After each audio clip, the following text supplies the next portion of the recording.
જય જવાન જય કિસાન જય જય શિક્ષિત યુવાન નારી શક્તિનો જય હો જય મા ગુજરાત. SN લોક જાગૃત અભિયાનમાંથી પરસોત્તમભાઈ બોલું છું. હવે આજનો વિડીયો છે સુરતમાં ચૂની ગજેરાના ત્યાં લક્ષ્મી ડાયમંડના ત્યાં રેડ પાડી છે અને અનિલ બગદાના ત્યાં, એટલે ટોટલ 30 જગ્યાએ રેડ પાડી છે. તો ઇન્કમટેક્સ વિભાગે જે રેડ પાડી એ સારું કામ કર્યું છે, પણ મારી એક રિક્વેસ્ટ છે કે આવી જ તમે રેડ ધારાસભ્ય, સંસદ સભ્ય, મંત્રી અને ક્લાસ 1 અધિકારીના ઘરે પાડો અને તમને કોઈ રોકવાળો નહીં. તમારે કોઈના બંધનમાં રહેવાની જરૂર નથી. કેમ કે સરકાર પગાર આપે છે, લોકોના ટેક્સનો પગાર છે, સરકાર ઘરના નહીં આપતી.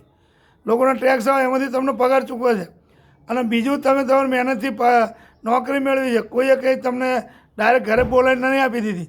એટલે તમે કોઈના બંધનમાં ના રહેશો. બસ એક ઉપરવાળાના ડરથી ઈમાનદારીથી નોકરી કરો અને બધે રેડ પાડો. આ જે રેડ પાડી એ સારું કામ કર્યું છે. કેમ કે એમણે કર્મચારીનો પગાર એ લોકોએ જે વધારો જોઈએ અને આપવો જોઈએ, આપતા નથી, એટલે આ બધું ભોગવવાનું આવ્યું. નોકર કર્મચારીનો ફૂલ પગાર આપી દે ને તો આ બધું કંઈ થાય નહીં. કુદરતી નિયમ છે કે તમે ફૂલ પગાર આપો એટલે તમારું જોરદાર ચાલે, કોઈ જગ્યાએથી કંઈ થાય નહીં. પણ ઇન્કમટેક્સના અધિકારીઓને હું વિનંતી કરું, ઇન્સ્પેક્ટરને બધાને, કે તમે આ જે રેડ પાડીને બહુ સારું કામ કર્યું, પણ એવા અનેક જગ્યાએ રેડ પાડો.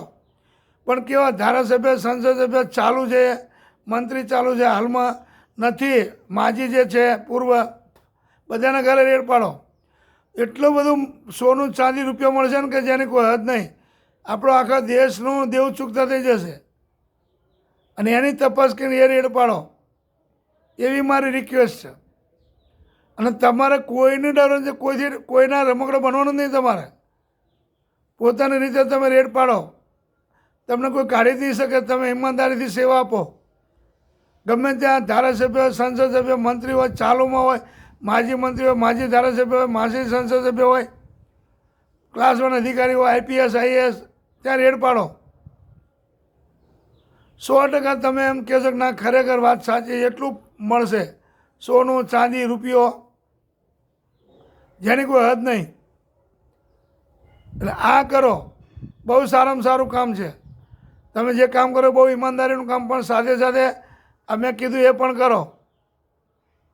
કેમ કે સંસદના ધારાસભ્યના, મંત્રીના ઘણા, એટલે કે હજાર ઘણા એમની જોડે મિલકત વધી ગઈ. ક્યાંથી આવી મિલકત? એમની મિલકત આવી ક્યાંથી? એ તો જુઓ તમે, પેપરમાં આવે છે, ટીવીમાં આવે, હજાર ઘણા, 2,000 ઘણા એમની જોડે પૈસા વધી ગયા. ક્યાંથી આવ્યા? તો આના આધારે તો રેડ પાડો. કોઈને ક્યાંથી નહીં પાડવાની, પોતાની મરજીથી તમે આ રીતે રેડ પાડો અને ઈમાનદારીથી ધ્યાન આપો, સેવા આપો. તમને કોઈ કાઢી શકે એમ નથી કાયદેસર રીતે. એટલે આ કામ કરો, બહુ સારું કામ છે અને આવું હોવું જોઈએ. પણ સાથે સાથે મારી રિક્વેસ્ટ છે કે મેં કીધું ને એ પ્રમાણે ચાલુ ધારાસભ્ય, સંસદ સભ્ય, મંત્રી, માજી ધારાસભ્ય, સંસદ સભ્ય, મંત્રી અને બધા ક્લાસ 1 અધિકારી, IPS, IAS જે હોય તે, અને જે પટાળાથી લઈને ક્લાસ 1 અધિકારી સુધીને બધાને ત્યાં રેડ પાડો.